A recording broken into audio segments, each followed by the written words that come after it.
It's card subject to change, and you know what that means.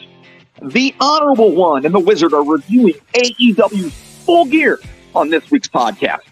MJF took on Moxley for the world title. Did the devil get his due? The boys will cover all that and more in this fully loaded pay-per-view event put on by All Elite Wrestling. And as always, you can catch Card Subject to Change on the For Frequency's Sake Podcast Network, along with Educated Ignorance, The Data Lab, and other great podcast content.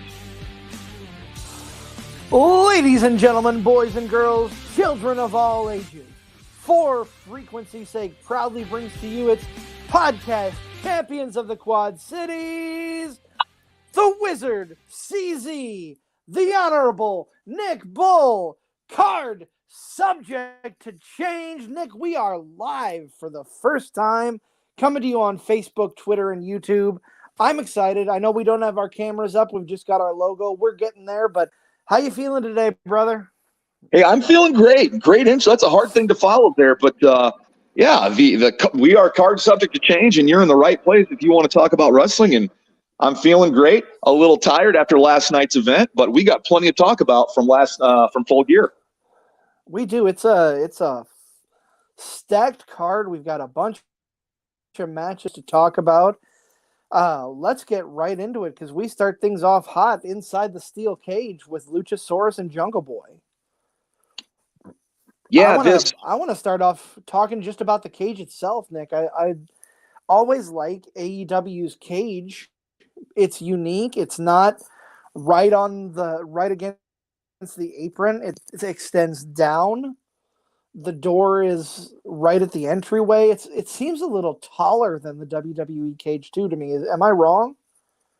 No, I don't think you're wrong with that. It does seem a little bit taller. Maybe that's our eyes playing a trick on us because there's there's a little extra room on the outside. I've never had a problem with AEW's cage. And I hope it's something they stick with. I hope they don't change it up. I think it's been fine so far. And I think the last time we had a cage match in AEW might have been at All Out 2021 when it was the Luchas against the Young Bucks for the tag titles. I know we've had blood and guts matches, but yeah, I like this cage, and I hope it's something that AEW sticks with. I agree. I think the setup is really good, and this rivalry at this stage, honestly, I think needed a cage match. You've got Christian Cage, who's interfered in every match that they've been in, to Jungle Boy's dismay, causing havoc. Now he's not a factor, or that's the intention, we should say. Well, that's always the intention with a cage match, right? But is there a cage match where there isn't outside interference? Is there a cage match where there isn't drama with the key at the door? I mean, it's all tied in, I guess. But yeah, you save your cage matches for your blow-off feuds, and for sure here with Jungle Boy, Jack Perry, and Luchasaurus, former AEW World Tag Team title holders themselves. I understand that they want to push Jungle Boy as a singles, but I think one of the biggest mistakes they did was break these guys up. I just don't think on their own they can succeed, but together they can. You know what I mean? Right, absolutely. I think they were better as a team, and this may have just been a little too soon to break them up, honestly.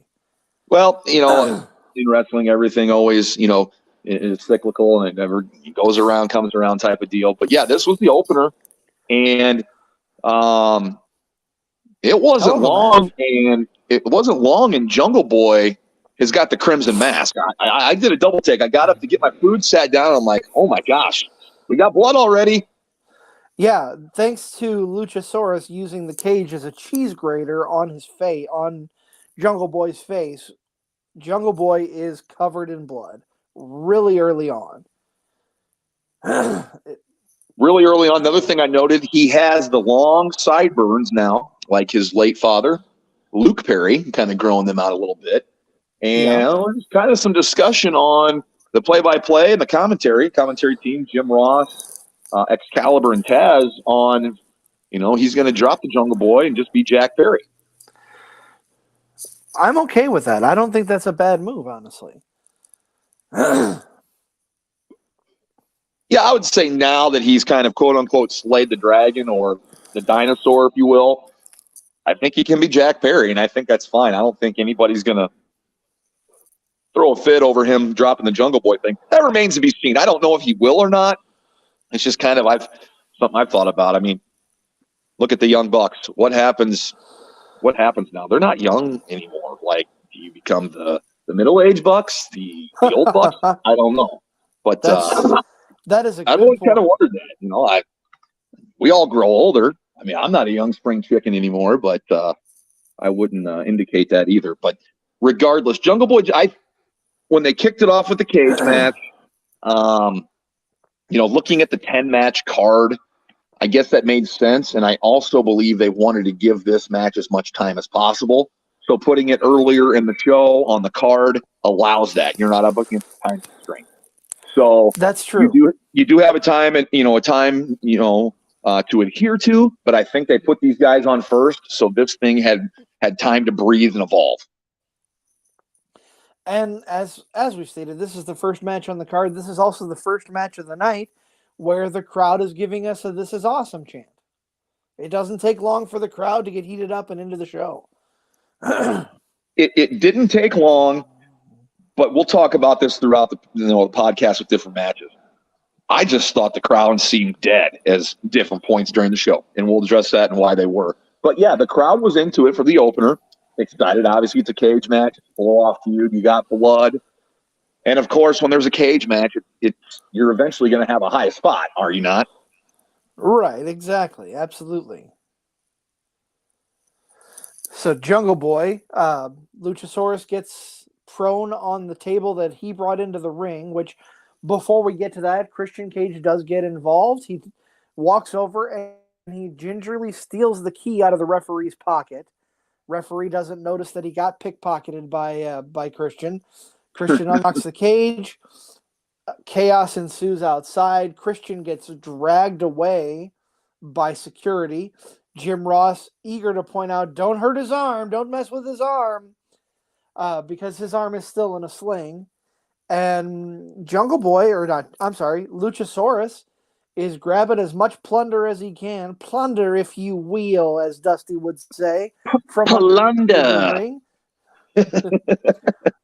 Grabs a table, grabs a couple of chairs. That goes inside the cage. But much to Luchasaurus's chagrin, the table gets used on him. He lays prone. Jungle Boy to the top of the cage, comes off with a flying elbow that just kind of nicks Luchasaurus. Not the best elbow in the world, not the worst, but it did break the table. It was enough to do what it needed to do. And then Jack Perry locks the snare trap in. Luchasaurus has no choice but to tap out. And then we have the conclusion of our first match. Yeah, you talk about that elbow. When Jungle Boy hits him with the elbow, I feared for Jungle Boy because he didn't get enough of Luchasaurus, I felt, to break his fall. You want to break your fall. Yeah. And him just glancing the table and the side of Luchasaurus really didn't slow down his fall as much as it should have. And that's kind of what I had my eyes on. Like, I hope he's okay. Yeah, that could have ended up a lot worse than it did. Anytime you're coming off of something that high up, you want something to break your fall. And I hope Jungle Boy didn't injure himself. I haven't seen or heard any reports today that he has, so I'm assuming he's all right. But you gotta fear for that kind of thing when you see something like that happens and it doesn't quite hit solid as it should. Right. Hopefully he's okay. He wins the feud for now, but I think this is long from over. Since Christian Cage is still on the shelf, there's still some unfinished business there between Jack Perry and with Christian. Absolutely, there is. And, we move right on to the next match, and this is what everybody has been waiting for, except possibly me and you. Oh, Not that we aren't excited for the match. We have both expressed our opinion on the quote unquote elite in the past. Not the biggest fans. Not saying they're bad at all. Just a lot of their politicking and their policies are not what Nick and I agree with. But here we go. It's time for the trios match with the Death Triangle and the returning Elite. The returning Elite, we get the video. I can't remember what the video transcribed. It's talking about how these guys have been sent away. They've lost their way. And then we are greeted by probably the most overplayed classic rock song of all time. Kansas is "Carry On My Wayward Son." The Bucks channeling their inner Winchesters of supernatural fame on this one. Yes. They are greeted from good pop from the crowd. This is the first time we have seen the Elite, Kenny Omega and Matt and Nick Jackson, since All Out, when they won the Trios final against Hangman Adam Page and an assortment of Dark Order. We all know what happened post-show. This is the first time we have seen them. Their return has been teased the coming weeks with cryptic videos and such. Thought the videos were okay. I didn't mind them. I thought it was a good way to bring them back in. If that's how after they've been gone for a while, and I had no problems with them facing the Death Triangle here. Did not bother me one bit. No, I don't have an issue with the match. I don't have an issue with the athleticism of Kenny and the Bucks. My issue, we've talked about it. We're not going to bring the negativity onto the podcast. It's their politicking. It's the way that they are handling themselves in AEW. My biggest gripe is we're not going to go into this too much, but I'll touch it. We haven't touched a lot on our opinion of the media scrum debacle.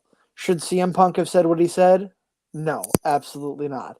Should the Bucks have resorted to violence following it? No.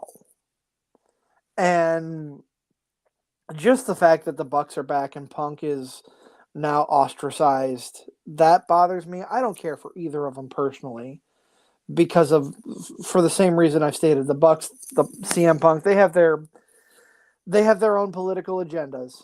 But as far as athleticism goes, I'm happy they're back. They put on good matches. This is this is no exception. This is the second match of the night and the second match where the crowd is chanting, "This is awesome."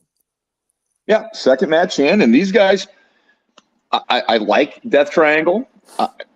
Obviously, the Elite, they work together. These guys pick kind of right up where they left off. You don't even know that Omega and the Bucks have been gone for, off TV for X amount of weeks or however many weeks it's been since Labor Day weekend. I don't know off the top of my head. 2 months about is what they say on what they've said on commentary. So many believe there's no gap. Many believe this was the match of the night on the card. Post show, everybody thought this was the best match. I won't take away anything from the match. It's athletic. It's competitive. The only problem I have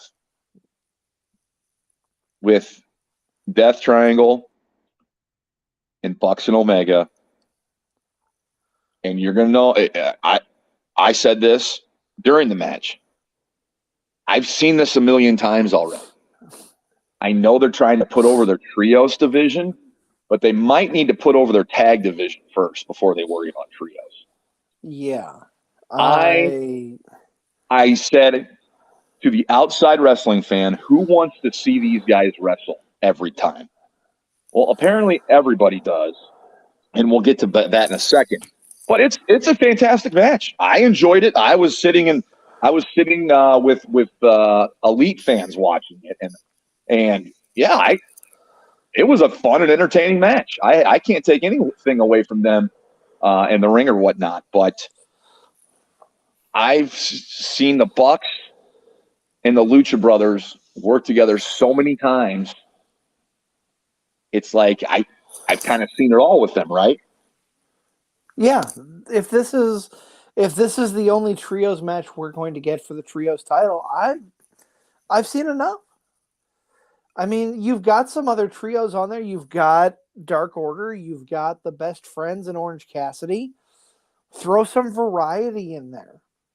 Don't just have it always be the Bucks and the Death Triangle. I mean, how often have we seen a trios match since All Out, other than crowning the new trios champions once the Bucks were stripped of the titles? Once the Elite, I'm sorry. We talk about how a cage match is like the blow-off to a feud. Is there enough quote-unquote bad blood here to have a best of 7? Oh my God.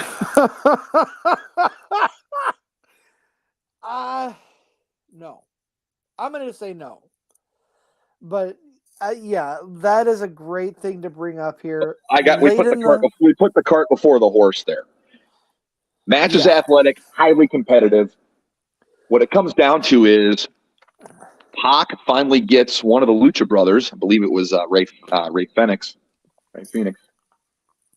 to believe in the power of the hammer, the ring bell hammer, and that's when the hammer, Pac hands the hammer to Ray Phoenix, and Ray is put up on Omega's shoulders for the one-winged angel, Omega's finisher.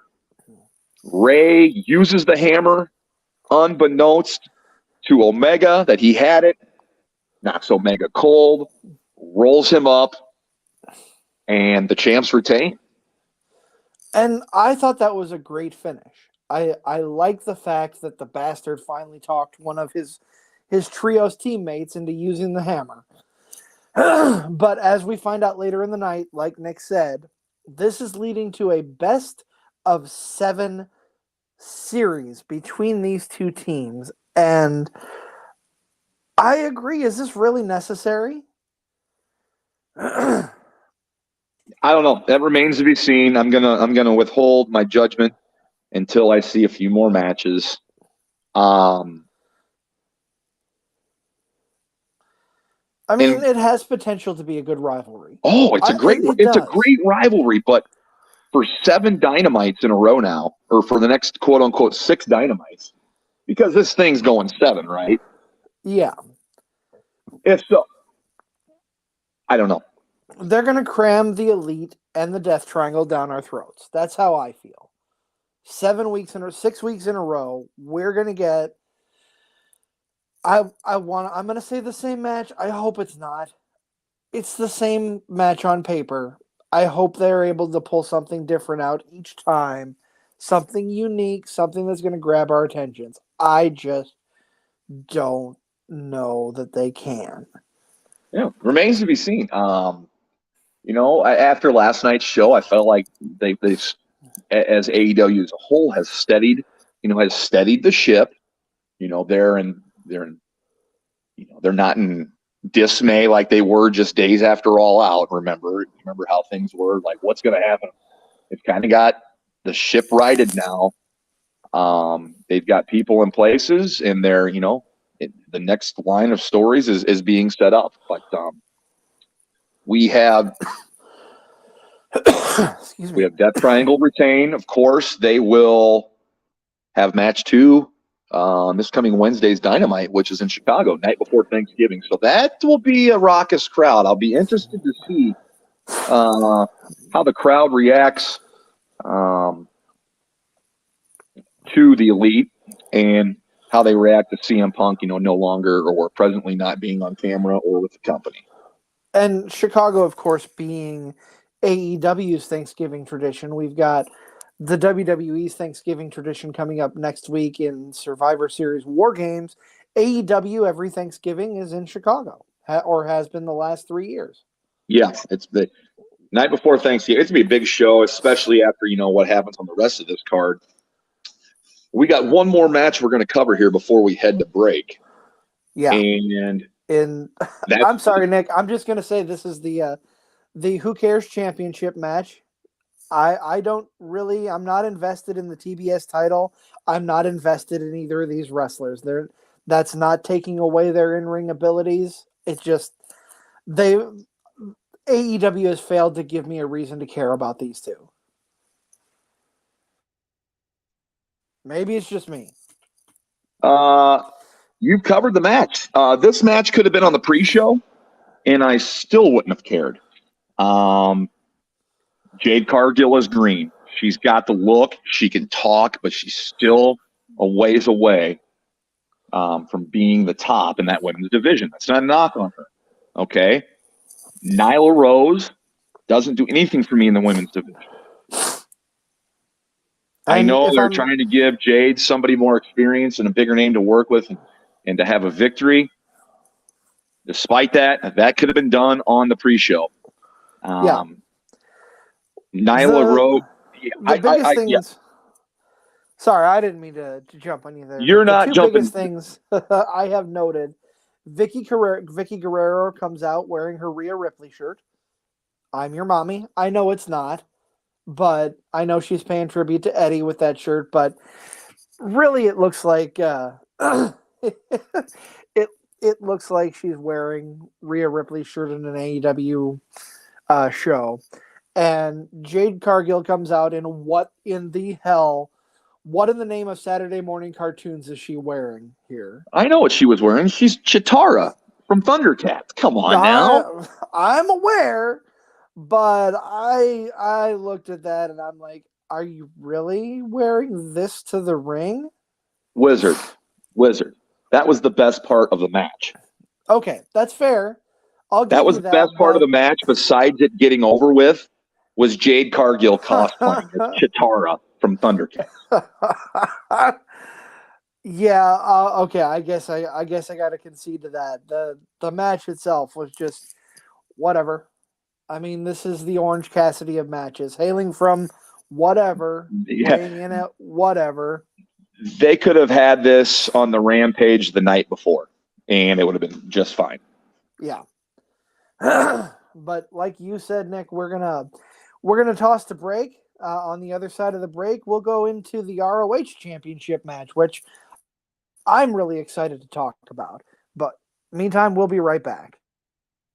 Make sure you tune into For Frequency's Sake on Facebook, Twitter, YouTube, and Twitch each Sunday during the football season from 10 a.m. to 11:30 a.m.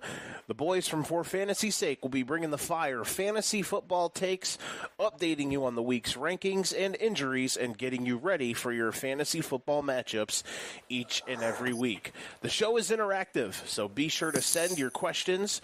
You can find them at For Frequency's Sake on Facebook, at FFSQC on Twitter, or you can send them an email at forfantasysakeqc@gmail.com. Hey, thank you for that. Welcome back to the show. If you're tuning in live, welcome. This is our first live broadcast. We are broadcasting on Facebook, Twitch, or Twitter, and YouTube for the first time. But Nick, we've got a heck of a match that we're going to talk about next.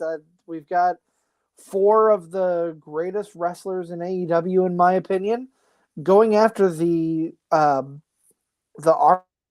World Championship.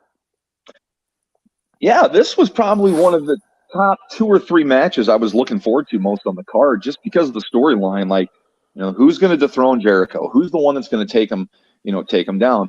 And for a hot second there, we almost had the ending of the Jericho Appreciation Society and a new champion, but these 4 guys are great workers.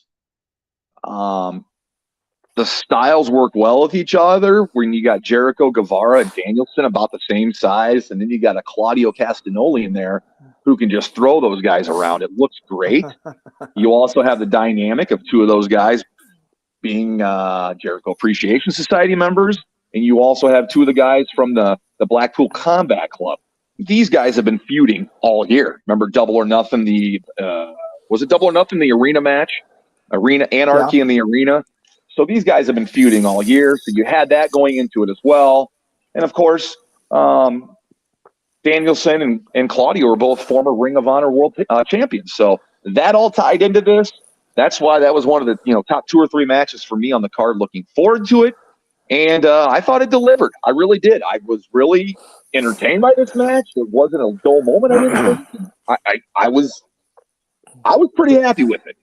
Yeah, lots of action going through this match, and I want to give a shout out to AEW ring announcer Justin Roberts. I just love the way he brings Sammy Guevara into the ring. They call him the Spanish God. The way he says that, it gets me every time. I'm getting all right. Hold on here. Let me get my pen out.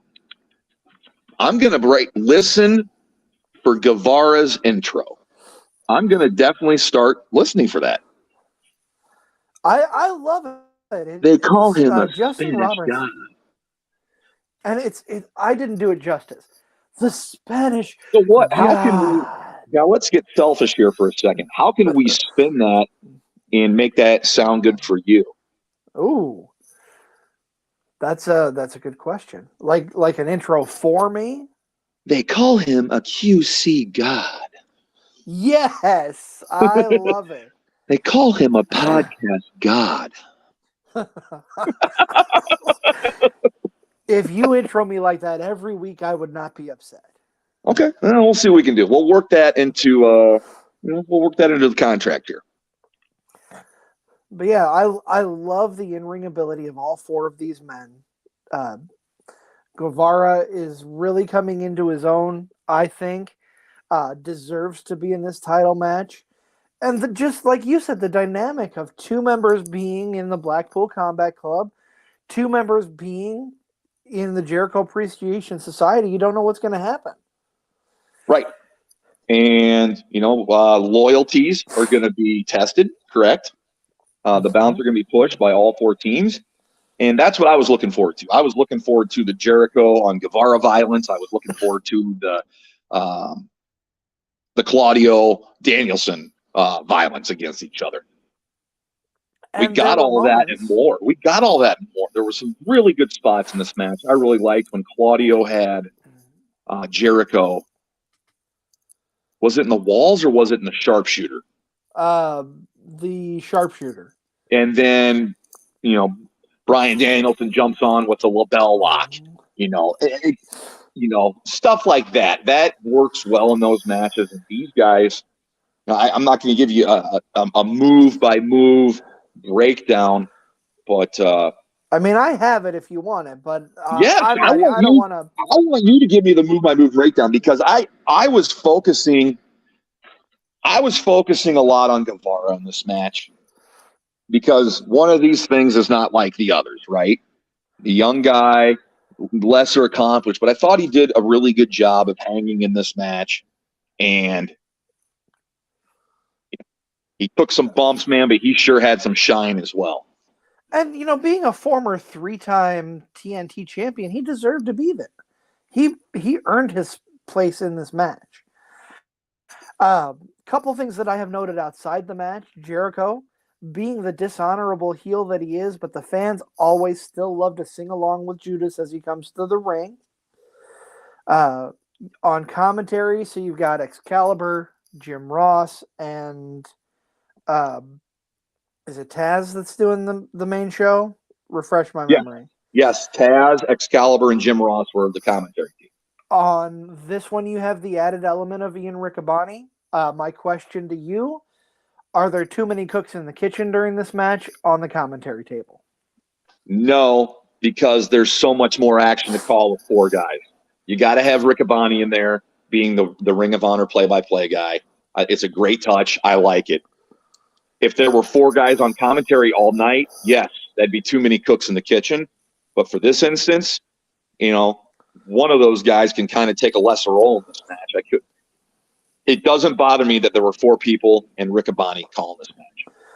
Okay, for this match, I can agree with that. If, like you said, if it were the whole night, then I would have issues. I'm not a fan of multi-man booth. I know that AEW is notorious for having too many people, in my opinion, on commentary on a regular basis. Whether it's Jericho stepping in with 3 other people, I believe Rampage is the big one that's notorious for having too many people, I think, on their commentary table for that show. I mean, my problem with AEW's commentary is they bring in too many guest commentators on a regular basis. And So I'm not you negating who they bring in. You want more continuity. That's what you're trying to tell me. That's what you're telling the audience here on the Card Subject Exchange podcast. You just want more continuity. And I can understand that. I mean, I don't have a problem with multi-man booths. For me, preferably, I like the two-man booth. That's my favorite of all. Go back to JR and Jerry Lawler. That's going to be my commentary team for life. WCW had the three-man booth. I'm not upset with that. Well, we also had Shivani called some matches last night, too. That's true. And here's the thing. It didn't happen in this show, but every time a member of the Blackpool Combat Club comes out, William Regal joins the commentary team. Not saying anything negative towards William Regal. I love him to death. He's a great commentator. He's a great character. But does he need to be out there at every single time there's a match there? I don't think so. Don Callis came out with the Elite. Did he need to be there? Right. That's kind of an ongoing thing they do, you know? I mean, I guess we haven't really seen that anywhere else.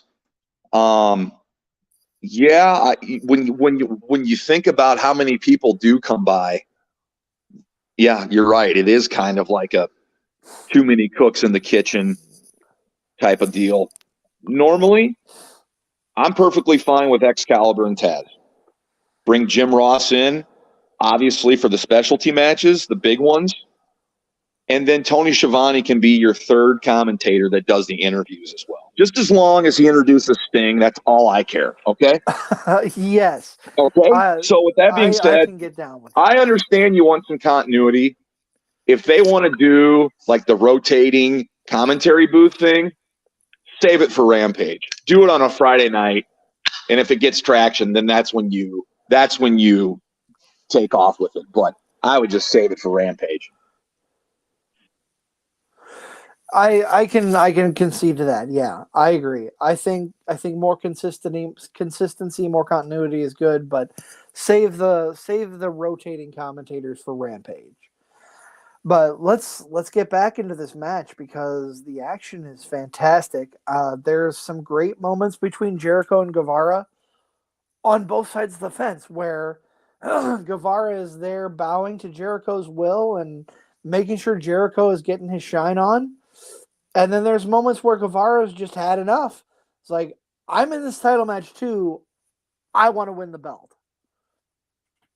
At the heart of the matter, even the heels deal with moral dilemmas, correct? Correct. Should I or shouldn't I? And at the end of the day, they're both rotten people, storyline. So that I love to see that struggle. And I know Danielson and Claudio had some very good exchanges. And my favorite exchange of the whole night came between Jericho and Guevara, though. I agree. Claudio and Danielson, they had some great matches. There was one moment where Jericho goes over, gives his protege a hug, and then Sammy hits him with the Go to Hell, the GTH, and follows it up with a shooting star press and damn near gets the pinfall. That's when I thought, oh no, here we go. That's when I was introducing this match and having Guevara and how I thought he carried his weight. That's the near fall that got me out of my seat. Like, I couldn't believe it. I thought that was it.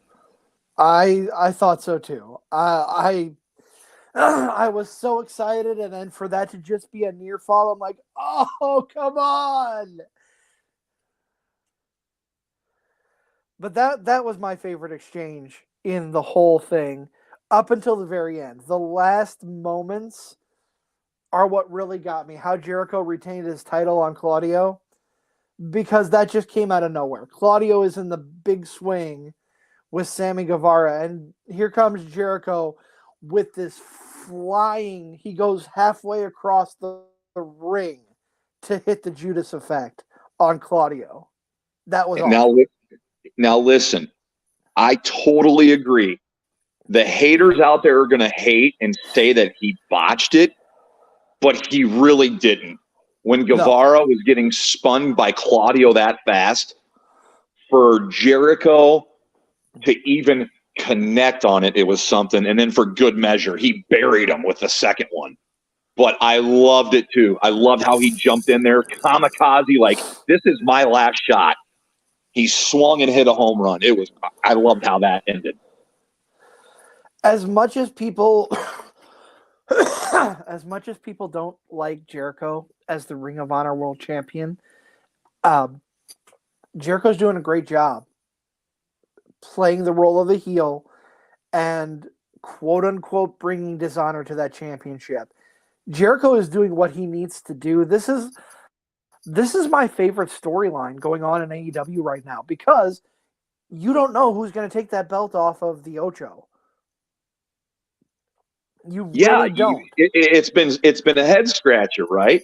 It's been an absolute head scratcher. Like, who's it going to be? They got such a short list, and will it be somebody we've already seen? I don't know, and that remains to be seen. I think we'll talk about that a little bit later on,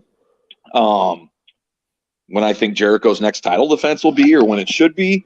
But Jericho retains, and we can talk about it now, I guess. Might as well just talk about it now. Next show is Final Battle for Ring of Honor on December 10th. Historically, if you know Ring of Honor, that's their biggest show of the year, outside of the WrestleMania weekend shows. Does Jericho, you would think the ROH World title would be defended on that. I think it will. I just don't know who the next challenger will be. But Jericho's got to think that's the next ahead of him next week too. He does, and we'll get to that later. I got to think maybe after this match, he's done until Final Battle, because that's just around the corner. Yeah, you got to think. We're 4 matches into the show. We had one match that was okay, whatever. 2 matches that are really phenomenal. 3 matches that are really phenomenal. I didn't catch, 3 out of 4 matches. Did we get a "This is awesome" chant during the ROH match? I don't know, because it was that crazy. If we didn't, we damn well should have. We got a lot of good stuff there. I wish I could go back and watch that match again, because I know there's stuff I missed. That was arguably my favorite match on the whole card. Hey, there were a couple that are all in real close contention. That's what wrestling should be. That match was fun. It was. Regardless of who you wanted to win. I didn't want Jericho to win. But damn it, he did his job as the heel and retain and keeps that storyline going. That match was fun. I got to find a stream, go back and watch that match. That's probably the first match I'll go back and watch. I'm not saying it was my favorite on the show, but I'm glad this match happened right here on the card. I couldn't have put it in a better place. Some of their stacking of the rest of the matches was very questionable, and we'll get into. But this was the perfect spot on the show for this match, and it'd be the match I'd probably go back and watch along with the trios match if I find a stream.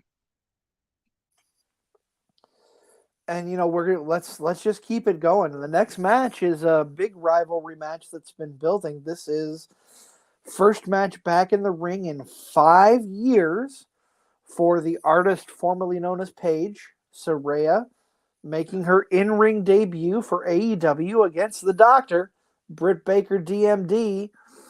On paper, this is a good matchup. This is a really great combination of wrestlers here. Am I wrong? No, you're not wrong. It's the artist formerly known as Paige, Saraya. First match since 2017. These promos between these two, the build-up to this match is felt great, because you know why? It feels real. They've both gotten personal. And Britt's taking offense that she's the new kid on the block. Britt wants respect. This is my house, bitch. And you and I talked off air. This is Britt's match. She needs to win this match. This is and there's a lot of reasons. This is when I absolutely lost my crap on this pay-per-view.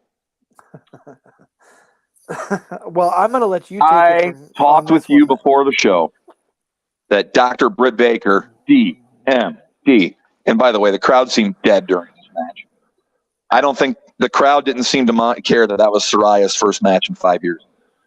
Regardless, Dr. Britt Baker, DMD, had to win this match. You want to know why? CZ, you know why already, but I'm going to tell the audience why. Hey, AEW marks. It's just another WWE wrestler coming over and beating an AEW wrestler. That's the first thing I see when I see that match. 2, Dr. Britt Baker, DMD, is the Charlotte Flair of your division. She doesn't need the belt to be what she is. Charlotte's not putting over people like that. Neither should Dr. Britt Baker. Okay? Hell no. You've said this is your house. You build it brick by brick, brick by brick. That don't mean anything now because she pinned you. Clean as a sheet. 1, 2, 3. I could understand Britt Baker losing if there were some hijinks. You know, something backfired with her corner. I could get it. But having Saraya win this takes an already bad women's division and totally craps all over it by having Britt Baker lose, in my opinion. And Saraya didn't need to win that match. Saraya won that match by competing in that match and finishing. She did not need to win. And now, to me, it's another WWE person coming over and winning an AEW. And, my notes on this match at the end, I have it noted down here. Eric Bischoff called. He wants his company back. Think about that. Listen, I was more pissed off. Listen to me. You're right. That's a great point. I was more pissed off about this match than seeing the Young Bucks on my screen. And you know how much I just don't like the Young Bucks. Yeah. The booking of this match, I guess I watch wrestling for the shock value too, right? And I was shocked as crap that they had Britt Baker lose clean as a sheet. I couldn't believe it. I was beside myself. Homegrown talent in Britt Baker, best women's wrestler in the women's division on their roster. And here comes this former WWE talent, like they've done before, and just completely shit on their homegrown talent. Completely. Maybe it's going to lead to a bigger thing. Okay. I do have a retraction to AEW at the end of the show. If you want to hear me apologize to AEW, I will. From previous social media comments I've made, but I couldn't believe it. I couldn't believe it. Not only did we have to experience Jade Cargill and Nyla Rose on pay-per-view, we also had to watch Dr. Britt Baker lose to Saraya. And we don't even know if Saraya is going to wrestle another match. I mean, she's probably not going to be full-time. No, you gotta think. Everybody wanted to hate on Lesnar for being full-time or being part-time and being a champion and only wrestling a handful of matches. What people don't understand about Lesnar is he draws money, he's an attraction, and people want to see him. You took the words literally right out of my mouth. I was about to say exactly that. Saraya, people want to shit on Brock Lesnar, like you said, but I agree. Go ahead, Nick. I'm sorry. Britt Baker is the draw of that company. I'd say she's probably one of the 4 faces of that company. They talked about you can't have her losing to Saraya here. I'm sorry, you just can't. So you're telling me your top wrestler in your company, your top female, just lost to somebody who hadn't wrestled a match in 5 years. Storyline or not, it's not. They made the wrong booking decision. I hope it rights itself. I'm not too optimistic after that match. And you mentioned it before. If this had not been a clean finish, I would have been okay with it. Have Rebel and Jamie Hayter come in. I know they're both involved later in the night in a match, but have one of them with Britt cause the interference that cost Britt Baker the match inadvertently. Don't put someone who hasn't wrestled for 5 freaking years over your top star in the women's division. Don't do it. That was the most disappointed in the night that I got. We're not going to keep it. We're going to turn the positive around. You have any more you want to say about this match? I think you said it all. I Okay. think we have covered everything. So I am in my zen right now. I'm in my studio. We're talking wrestling. You're in your studio. The sun's shining. We're going to take a break. I'm going to take a drink. We're going to cleanse the palate here, and then we're going to talk about the rest of the show. And thankfully, the action and excitement picked up after the air was sucked out of the crowd. Yeah, we're gonna toss to break here. Everybody take a few moments, take a couple of deep breaths, reset your zen, reset your focus. We'll be right back. In addition to bringing fire on the mic, the team at 4Frequency Sake is still bringing it online as well.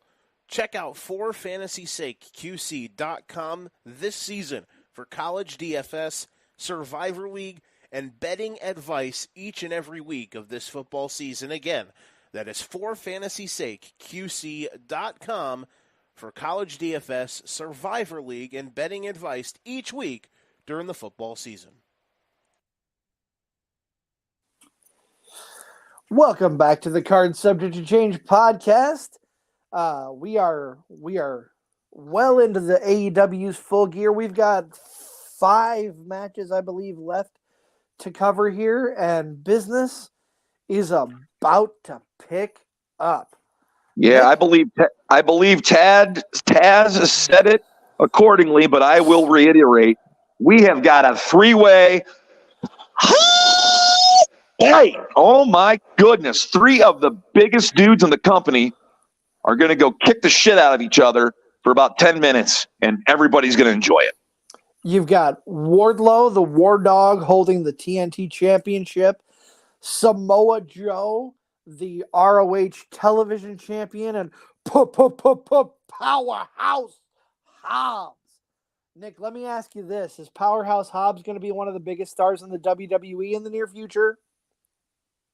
If AEW doesn't treat him accordingly and book him accordingly, yeah, you'll see him over in the other brand. Hobbs is going to be a star. I thought going into this, with the friends I was watching with, we were kind of doing a pick 'em.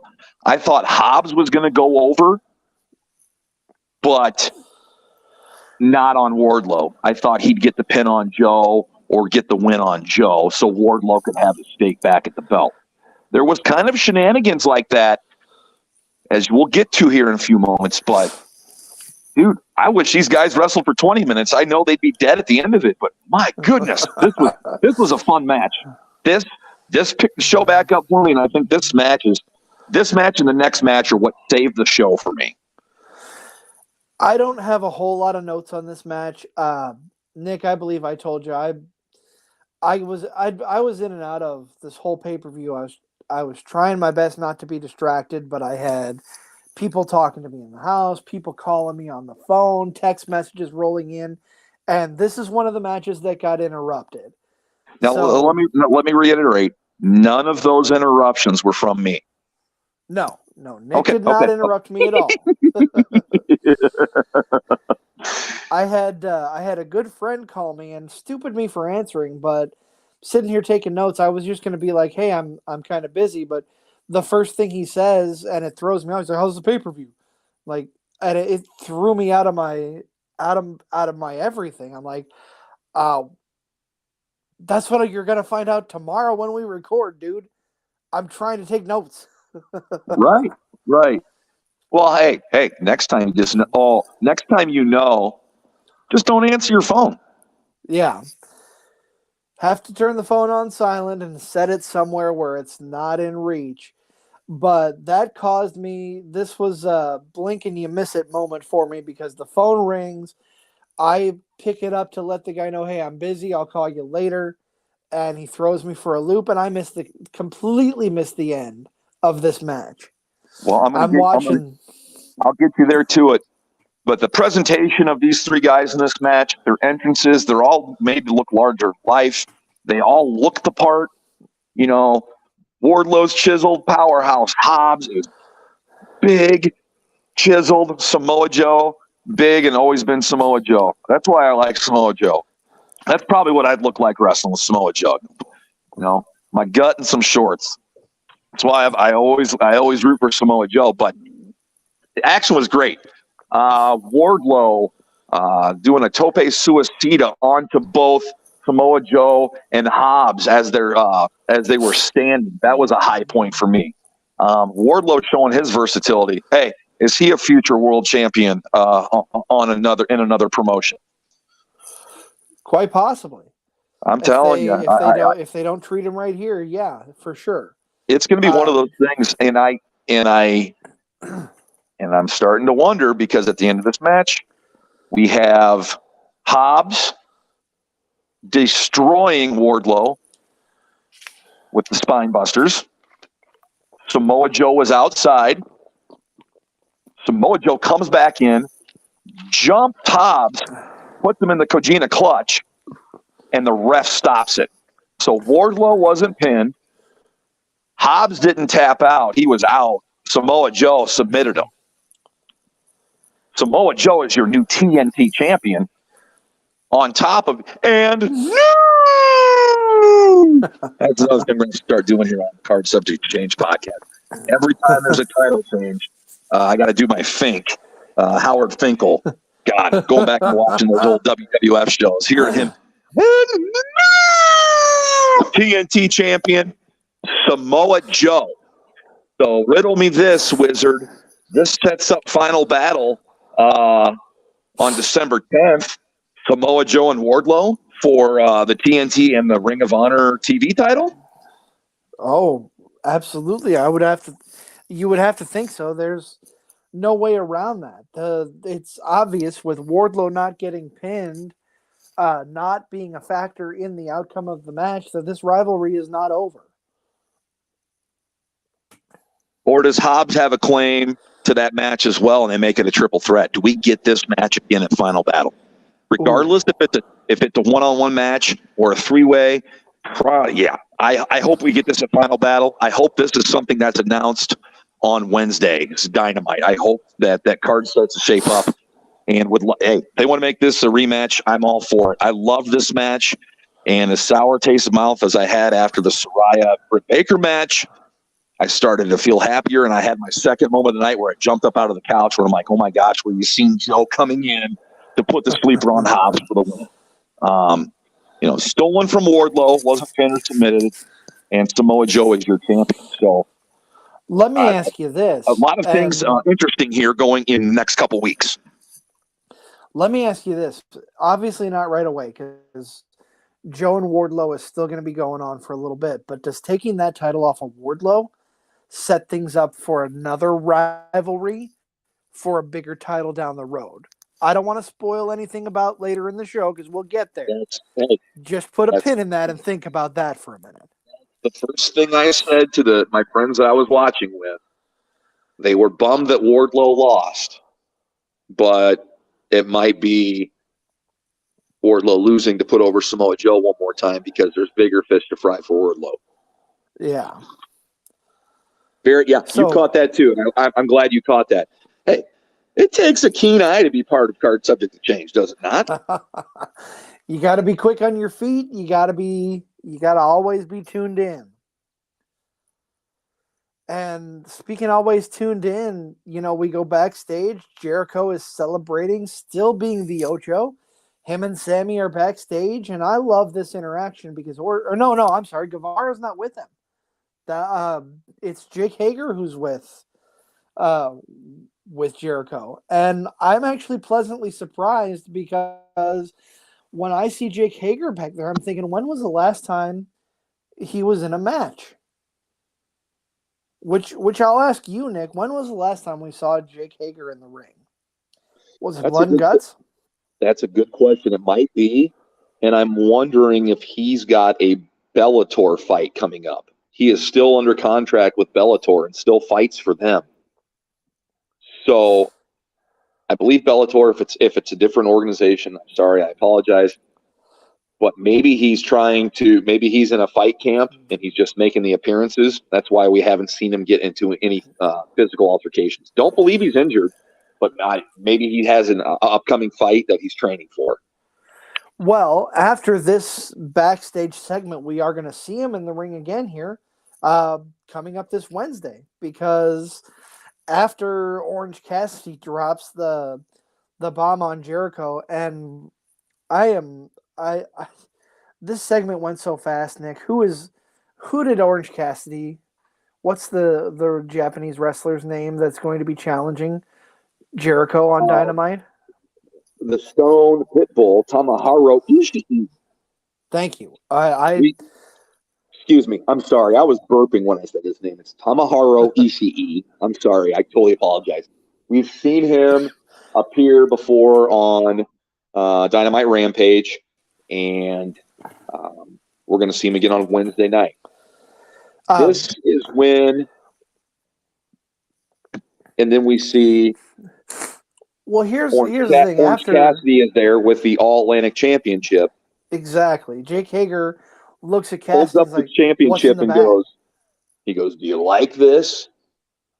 And Jake Hager, I love it. He goes, "Like I like this hat." Love it. Great comedy line from a guy you're not expecting comedy from. That's when the best comedy is the person in the room you're not expecting it from. Like I like this hat. We have an agreement, and there's a match on Wednesday night. So we've got I've got a problem. now. I've got a problem with this. We're booking Wednesday night, and this show's not even over. Yeah, I can understand that. You can make announcements after. I understand, but they almost made Dynamite more important towards the end of the show than Full Gear. I got to give a call back to last week when we were talking about Survivor Series 1990. Yep. You watch that pay-per-view. Not once are they promoting a show that's coming up until, there was one time in the middle where they mentioned it, but they don't hype up anything going on after that event. No, they hyped up their next pay-per-view. They hyped up their next pay-per-view, which was Royal Rumble. Yeah. That was it. I understand you're trying to fill your card for Wednesday, but you released so many matches on social media. I wish they would have limited the announcement of matches, if that makes any sense, and just keep focused on this show, because, man, there's a lot going on here in our next match. In the match that I think I told you off air, the match that I thought would be like a sleeper match, and that is Jeff Jarrett and Jay Lethal against Sting and Darby Allin. Against who? Sting and Darby Allin. Who? That is better. That is much better. Hey, I've railed on AEW, not on this podcast, but others. But one thing they have done right, and I will accolade it and stick up for, they have treated Sting and booked Sting accordingly. He's never looked foolish, in my opinion. They've never made him look like a caricature. And Sting still has that mystique. And AEW, you're getting an applause from me. You have handled Sting, and booking him with Darby Allin has been great. I think this is the best pairing they have as far as like a mentorship type of pairing, for sure. Sting and Darby Allin, they fit together so well because of how AEW has been presenting them. I can't think of anyone else who would have been better for Sting to be paired with than Darby. At this point, even going back, who else would you have paired him with? I mean, you're right. Well, now it looks perfect, but look at it. Generational gap there, right? Yeah. Completely different styles of wrestling. And now that they've come together, never did I think I'd be seeing Sting doing these dives. How old is he? At 63? Yeah. I think he's 62, 63, something like that. When he did that crowd railing spot onto Jarrett and Lethal last night, my goodness. I jumped up and like, it's Sting! I freaking loved it because never did I think we'd be seeing Sting do stuff like that. And it's done within the confines and within reason. Okay, the spots are done within confines and within reason of the match, where he's just not doing them every week. And that's what makes it special, in my opinion.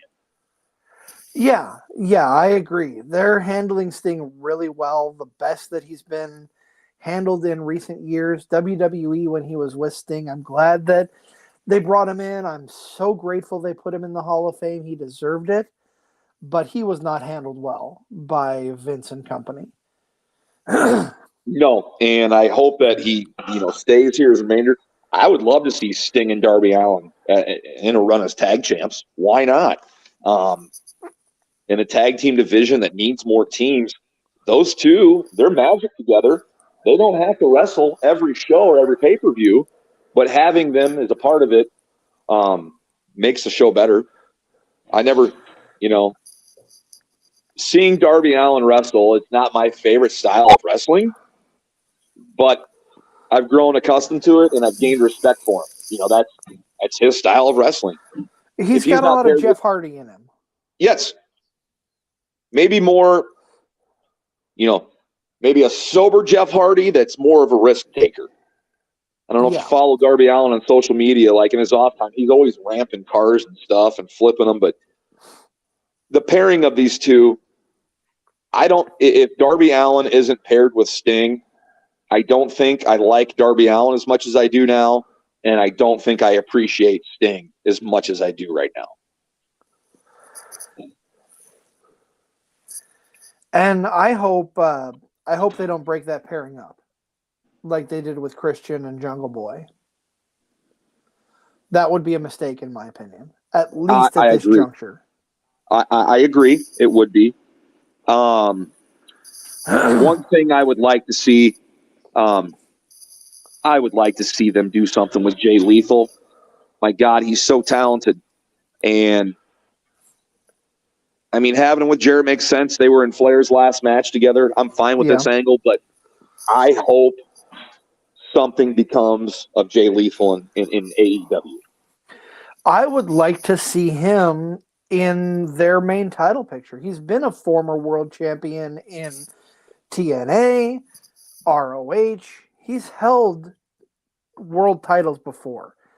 Why they have him where they do, I guess I can understand. For right now, there's not a lot of, I was going to say there's not a lot of open spots at the top right now, but there really is.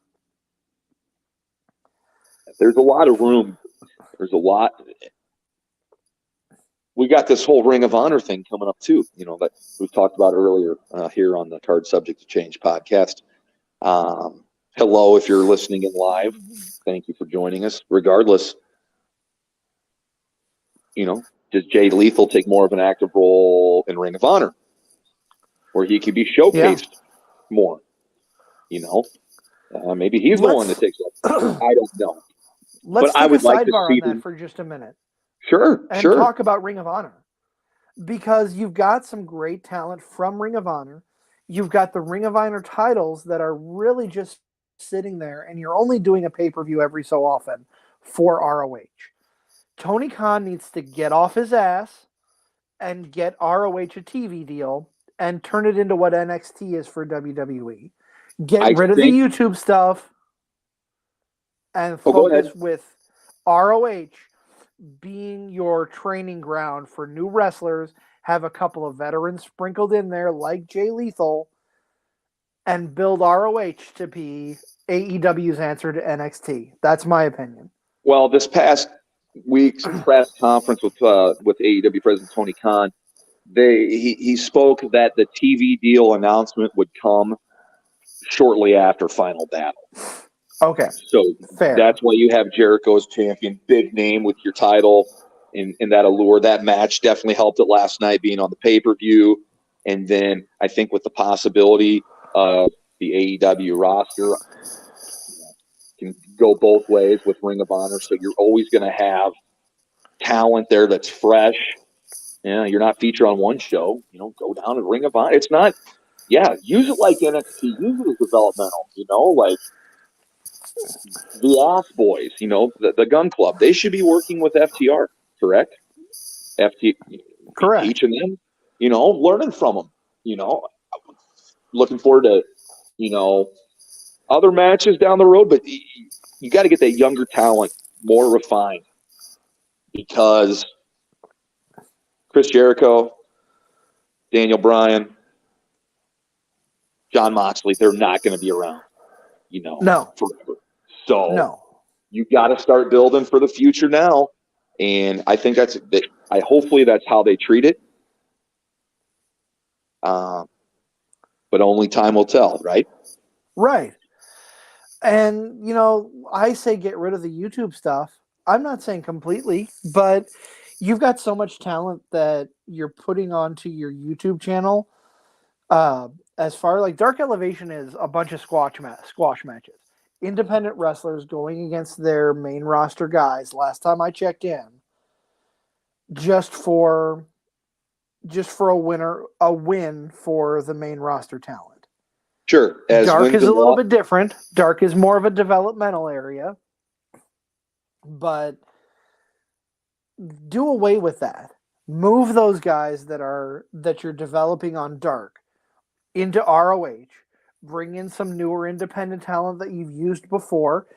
Wink, wink, nod, nod. Anybody from Black and Brave, not saying that has to be exclusive, but they've had several Black and Brave graduates on their internet programming. Shout out to JT Energy being one of them who was on the show. You can catch his interview in our archives. That's absolutely right. Card Subject Change Podcast. Instagram, Facebook, Twitter, and now on YouTube. Hello, world. Moving on up. To the YouTube side. But back to Full Gear. You've got Darby Allin and it's Sting going up against the Black Machismo, not in that gimmick here, Jay Lethal, and spend my days working hard on the go, Jeff Jarrett. This was a Jeff really good Jarrett match. wearing the 98 SummerSlam shorts. This is, I've seen Jarrett work in GCW, and he was the guest referee at SummerSlam for the Usos and the Street Profits. He's wearing the black pants and the black Under Armour cutoff or sleeveless. But here we go. We're going back to 1998 in TNA, Jeff Jarrett. 100% we are. Jeff Jarrett, he looks good in this match. He is not, I don't think he's lost a step at all. And he's been all over the place this year between Flair's retirement match, SummerSlam, like you said, as the guest referee, and now here he is in AEW. He's not just an in-ring talent. He's got some backstage work going on as well. Comes out with a red guitar. This is the first time I've seen a red one. How about you, Nick? Oh, geez. I can't remember. Yeah, they've been black ones before, have they not? Black or silver, depending on his gimmick. Okay, yeah. But he did have red in the ring gear. Yeah, he did. So this is matching his outfit. Yep. Very stylish, very fashionista of him. This match, though, is all over the place. I love how Satnam Singh gets involved. I'm not a big fan of his, but he's there to help out. If you ever want to look up the definition of trust fall, look up Darby Allin falling backwards off a 25-foot ladder only to get caught right before he hits the ground by Satnam Singh. That's the definition of a trust fall. Nick, you've been there all day. I'm going to tell you this one time. Get out of my head right now. You've been there the whole show. That's exactly where I was going. Darby Allin pulls out a ladder. He channels his inner Jeff Hardy, falls backwards to go after Jeff Jarrett, and Satnam Singh just plucks him out of the air like he's nothing. We rewound it live because we couldn't believe it. Like, you think Darby Allin's not going to be snatches him out of the air like it'd be like a grown man as a toddler fell. Just caught him in the air. And then threw him, and then picked him up for the Razor's Edge and walked him back to the ring. He walked about 20 feet to get to the entrance ramp, the bottom of the entrance ramp, to slam him for the Razor's Edge. Oh. And when he threw Darby Allin, it looked like Darby landed funny. And I was like, oh, no. But then Satnam Singh has more trust falls to do, as I believe he caught, was it Lethal off the ladder? Yeah. I like the involvement here of Satnam Singh. You had to have him there for those spots. Having him catch Darby Allin and then having him toss Darby Allin like a bad habit. That's cool. That's visual. You got a giant tossing around a small guy, That adds to it. And then the Giant's there to help out his friends and catching them off the ladder. And then I know there's a lot going on here, but this match solidified the rest of the show for me. If the triple threat didn't come and this, I don't know if I would have made it through this show. I loved everything about this match.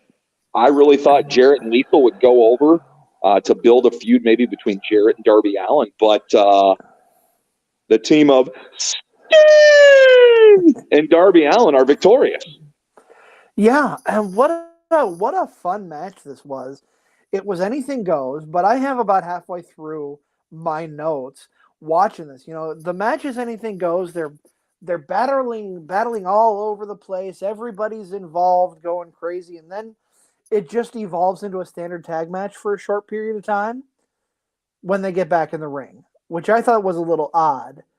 But I don't know if you noticed that, Nick. They do all sorts of shenanigans up in the ramp and the guardrail and all that. Okay, of the 10 matches on this card, CZ, how many were no DQ? Ooh. You tell me, because there were... I don't know the answer, but it's multiple. Yeah, the cage match for sure. Cage match, obviously. Triple threat is going to be no DQ, because that's the rules of any triple threat. You got this match. That's at least 3. The Ring of Honor 4-way for the title. That was no DQ. Yeah. Okay. I know the tag title match is no DQ. I forgot that was no DQ. So, you see a pattern here. I like this match, but we got to start waving this no DQ clause. You can't have that on every match. No. It just takes away from them. I'm fine with it in this match here. But if this is a no DQ match, then maybe the 4-way should have been the only other one up until this point. Yeah, I would agree with that. The 4-way, maybe the 3-way too, because those are the way those matches are just laid out. What is it with you and 3-ways and 4-ways? I don't have an answer. Oh, I'm talking about the matches. I don't know where your gutter's going. Where your mind's in the gutter. I don't know what you're thinking. I mean, I love when there's more than one match. Remember? And the show has gone off the rails. Oh, me, oh, my. Anyways, did you have any more notes on that match? No. Well, that's no. I think we can go on to the women's match. Yeah. Do we want to take one more break, or are we gonna push on through here? Yeah, let's toss. Let's take one more quick break here. we only have 2 promos that we play. We'll talk about our For Fantasy Sake team, and then we'll be right back, okay? Make sure you tune in for Frequency's Sake on Facebook, Twitter, YouTube, and Twitch each Sunday during the football season from 10 a.m. to 11:30 a.m. The boys from For Fantasy's Sake will be bringing the fire fantasy football takes, updating you on the week's rankings and injuries, and getting you ready for your fantasy football matchups each and every week. The show is interactive, so be sure to send your questions. You can find them at For Frequency's Sake on Facebook, at FFSQC on Twitter, or you can send them an email at forfantasysakeqc@gmail.com. Thank you. We're back here. Card Subject to Change podcast, along with the Wizards CZ. I am the honorable one, Nick Bull. We are reviewing AEW's Full Gear show from last night. We just completed the review of match 7, Sting and Darby Allin victorious over Jeff Jarrett and Jay Lethal. And now we go to the interim women's championship match. Your current title holder, Toni Storm, is your interim champion, and she is taking on Jamie Hayter. Jamie Hayter has quickly become very over in the women's division. She is the protege of Britt Baker. I think we kind of see the stars aligning, and probably years down the road, a Jamie Hayter-Britt Baker feud. But Toni Storm has been nothing short of extraordinary. I liked Toni Storm coming in. She was a WWE NXT castaway, I think, during the Vince mass firing regime. She's landed in AEW, has won the interim title, and has done a good job. The real-life wife of Juice Robinson, who is under contract with AEW and works with New Japan Pro Wrestling as well. In-ring work is great. I think she might have legit broke her nose in this match. Whether it was by accident, I don't know. Jamie Hayter has the MMA background, has the wrestling as well, coming from the UK. And I don't know if Tony Khan has been listening to my thoughts or my conversations or with other people, but we might get a dream match here as Jamie Hayter, with the help and antics of Rebel and Dr. Britt Baker, DMD, has become your interim women's champion, sparking some controversy. Are we going to get the title unification match that I've been begging for? Thunder Rosa and Jamie Hayter. That would be amazing.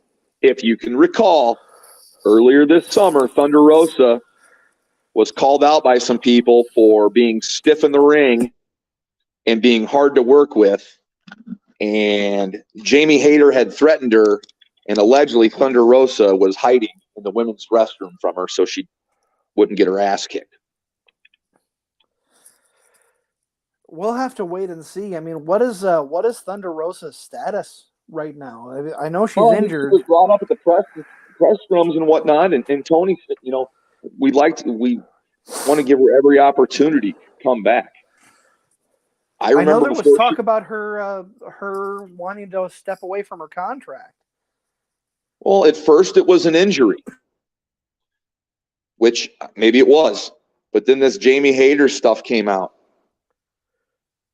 And I would say, hey, let's side on the side of Thunder Rosa, but I know when she was leaving NWA, it became very clear that she was hard to work with there as well on her way out. I think Tony needs to keep the right people happy in the women's division. It goes without saying, the Britt Bakers, right? Right. Homegrown Jamie Hayter is now your new interim women's champion. Which was a pleasant surprise for me. For Thunder Rosa to be stripped. And I don't think we'll see her compete in an AEW ring again.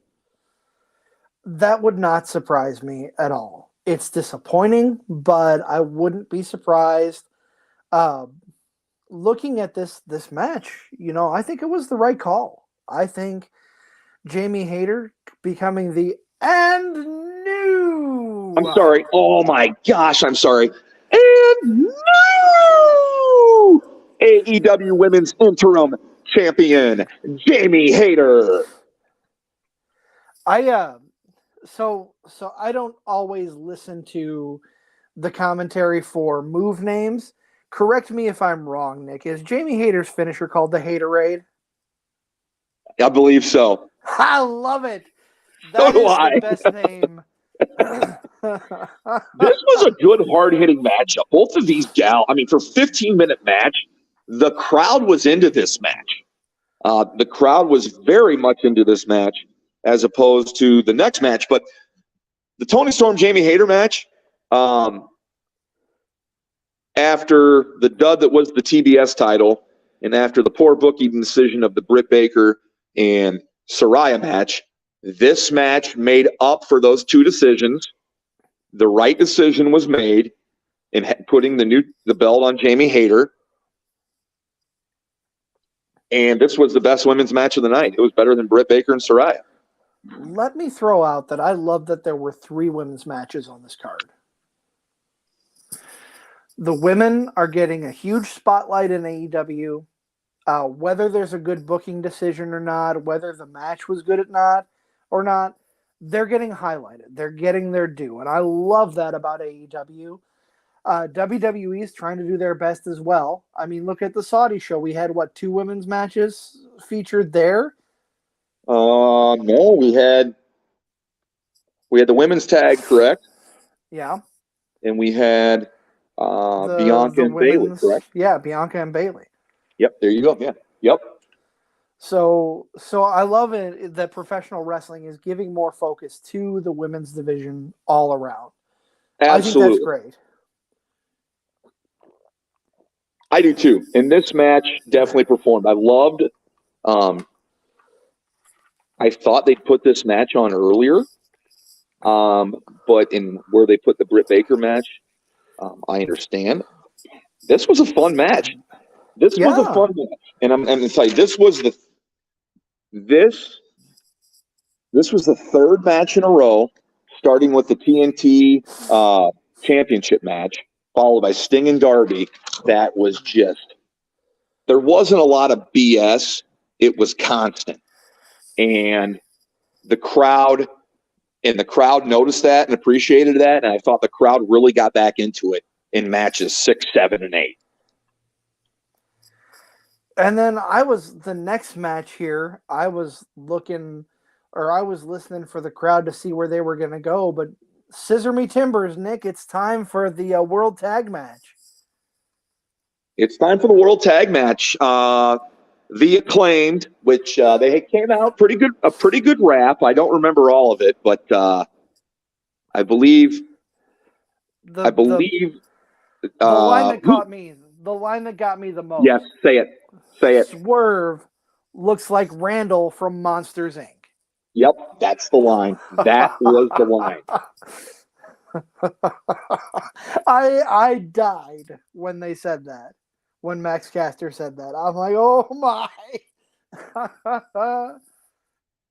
Rap was good. I'm going to be honest here. I was completely disappointed with this match.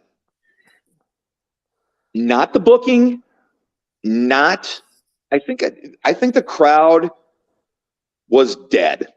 They just had 3 hard-hitting matchups. I don't think the crowd had it in them, and the crowd needed a breather. And it felt like, to me, they took this match off. Not the participants, but the crowd. Well, there were some chants going during the crowd. They were a bit subdued to the point where I was struggling. I did my best to kind of tell what were they. I think it was a mix between "Oh, Swerve in Our Glory" and "Oh, Scissor Me Daddy." I don't think it was a solid chant on either side of the fence. Was this the match where the crowd was more worried about someone getting kicked out? Yes. Someone got kicked out during the show last night, and the crowd was reacting. The crowd started chanting "asshole, asshole," and that's when that happened. Was that during this match? My mind is Okay, there you go. The crowd was more interested in a fight in the crowd than the match that was going on in the ring.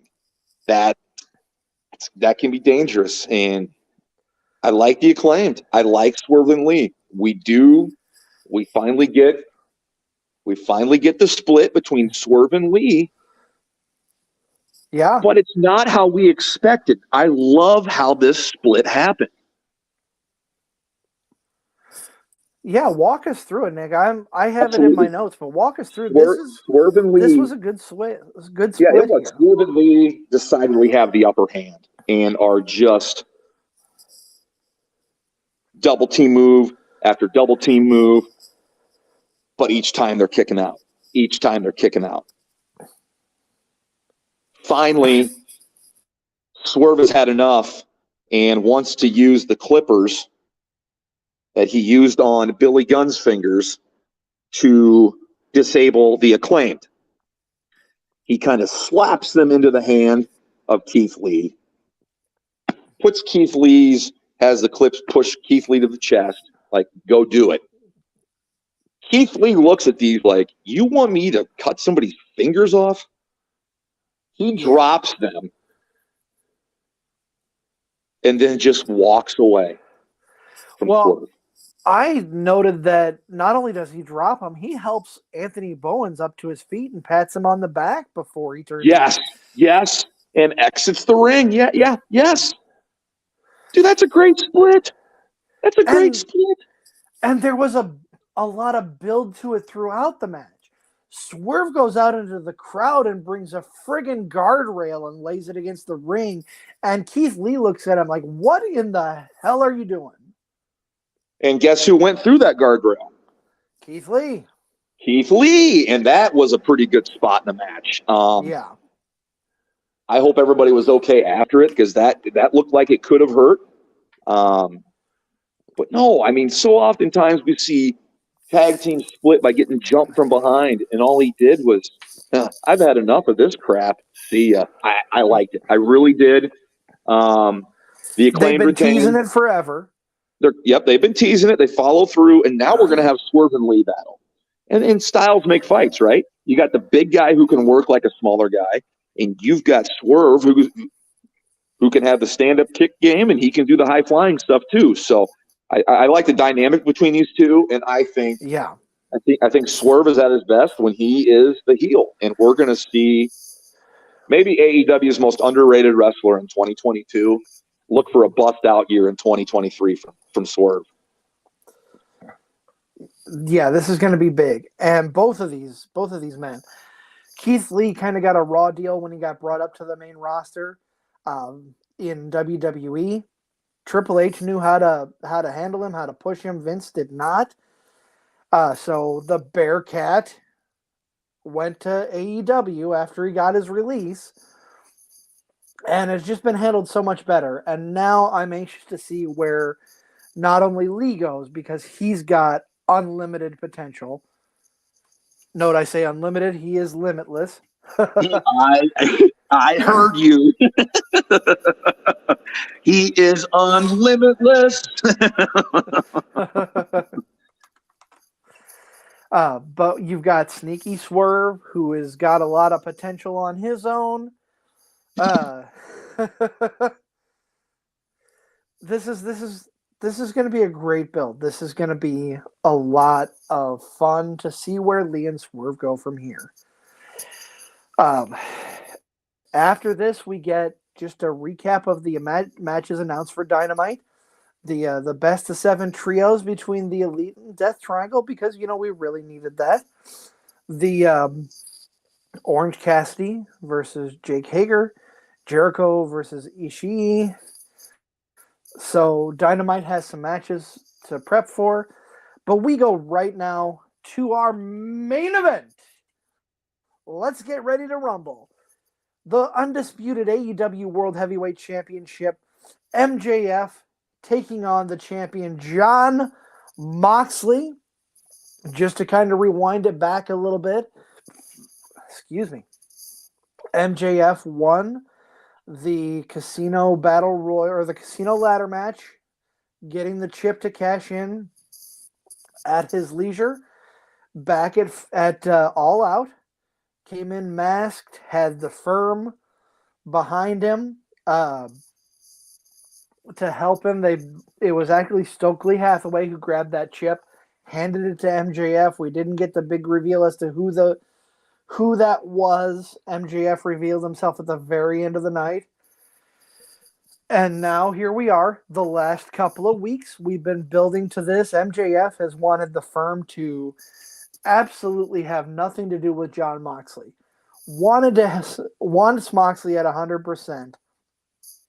So, you see the back and forth there between Stokely and MJF. You see a lot of teases.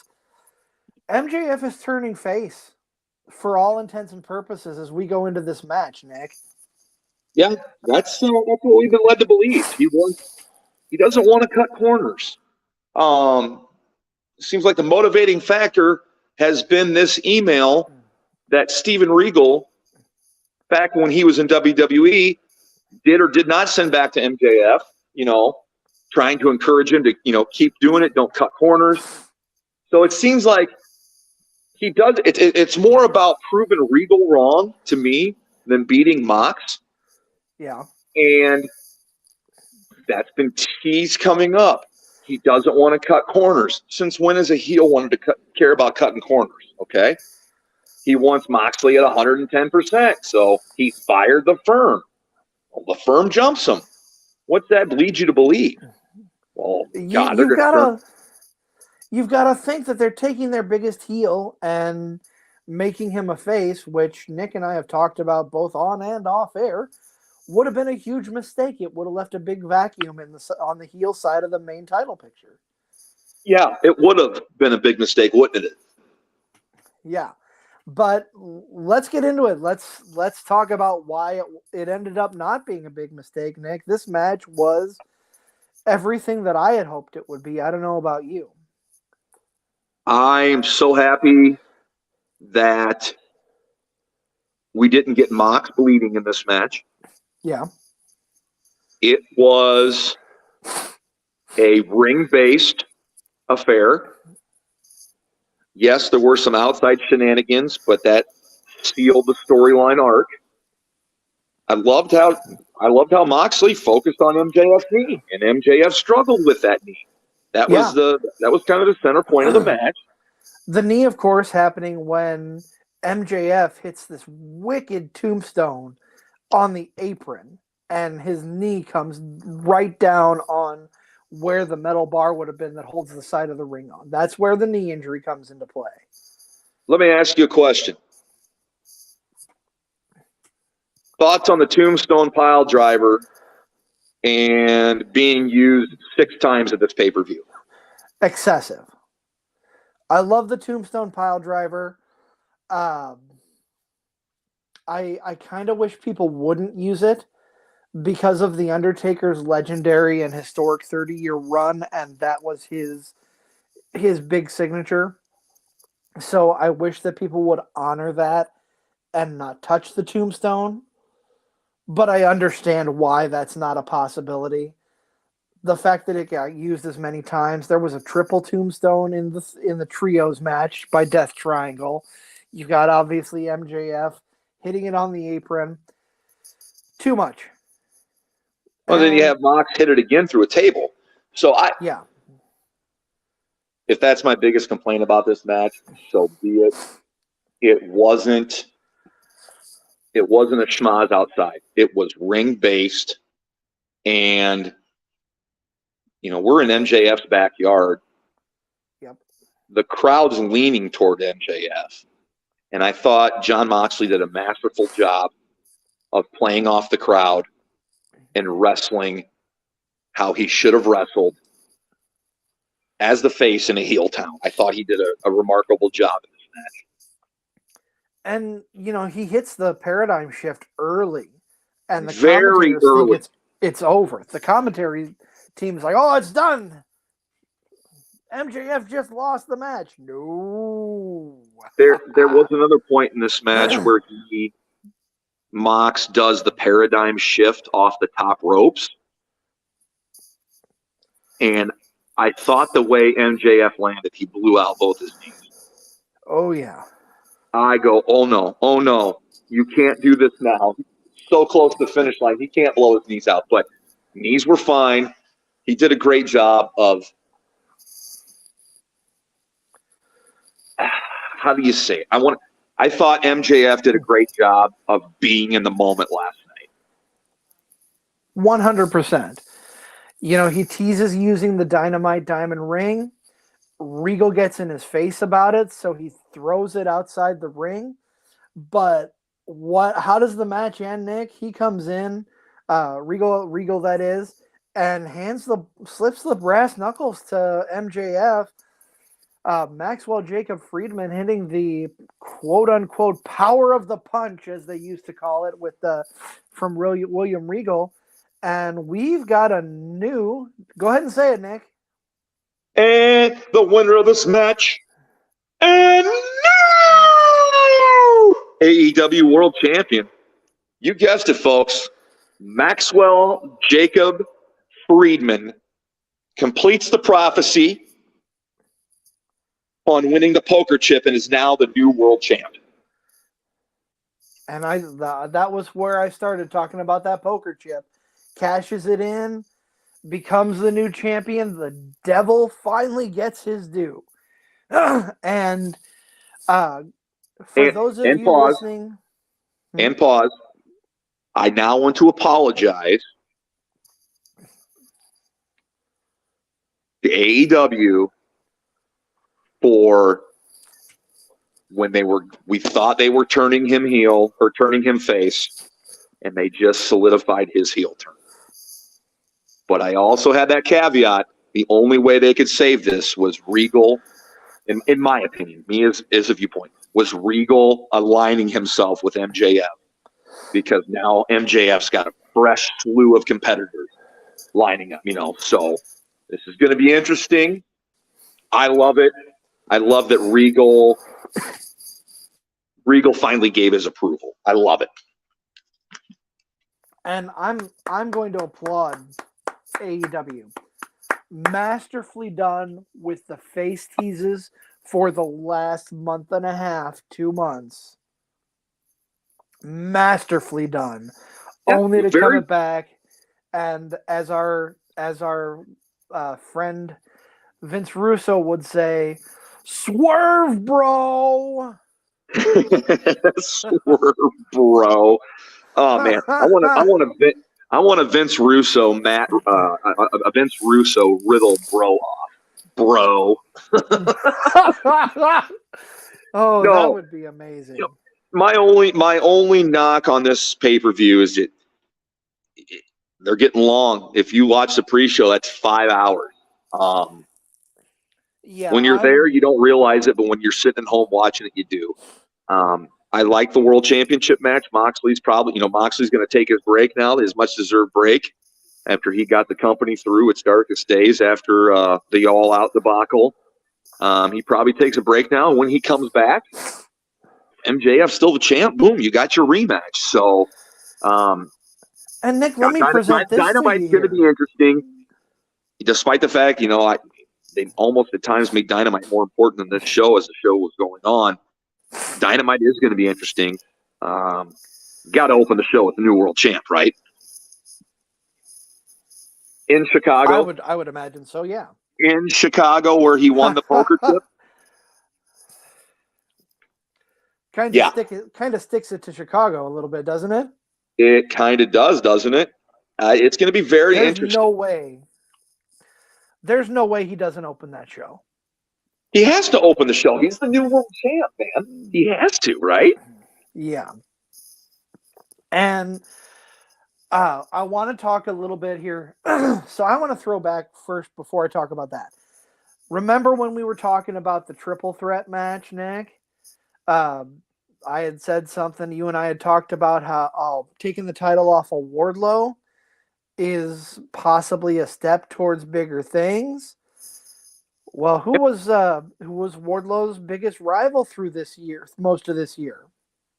Well, what was MJF's last pay-per-view match? Exactly. I mean, obviously before the ladder match. He did fight Wheeler Yuta on Dynamite, but it was Wardlow. Wardlow destroyed him at Double or Nothing. Destroyed him. Now, I So, don't want to see that match right away. I want MJF. You and I talked about off air. Want to see people right around the same size as MJF, the same capabilities. We don't want to see him go right into a match against a bigger dude. But that writes itself right there, in my opinion. sure it does. Sure it does. Down the road. Now you can see Wardlow again as the chaser. And hopefully this is going to work out for Wardlow. Whether or not he wins at Final Battle, to me, is inconsequential, because now your long-term story, to me, is Wardlow MJF. And, hey, let's stretch it out. Doesn't have to be now. Doesn't have to be 6 months from now. A year, maybe, but let's see how we can get to that in some way. You don't see long-term builds like that in modern wrestling anymore. And I would love to see that one drawn out where here's a suggestion of how I would play it. Wardlow's going to look at MJF with the title and think, okay, well, you're a bastard. I don't like you. I'm going to come after you because of what you've done to me in the past. But roadblocks keep getting put in front of Wardlow, whether they're by MJF or by other means, so that we only get a tease of that matchup, let's say every 2 to 3 months. Yeah. Just kind of a brush of Wardlow and MJF They've every couple of months. proven they can do it. They did it with this MJF, bringing him back at All Out as the devil in the poker chip. They did it. They can do it. Let's see if we can do another long term. And they did it with Hangman Page and Kenny Omega as well. And we hope to see hope to see Hangman Page and Adam Cole baby back soon. I hope to see those guys. Want to see them back. Both dealing with concussions, of course. Yeah, I love Adam Cole for sure. Adam Page is a tremendous wrestler. Wish them both the best. Wanting to having them recover and get back in the ring soon. The only other thing I'm going to say coming out of this pay-per-view, and we're going to wrap up after this, Nick, if you haven't watched it yet, find the press conference following the show. Go to MJF segment.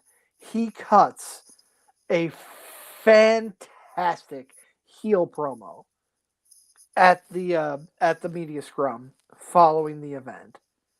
Worth your time. I've seen clips of this. Yeah, it's very organic, if you will, organic and raw. But MJF is going to get eyes on you for sure in this press conference. He does.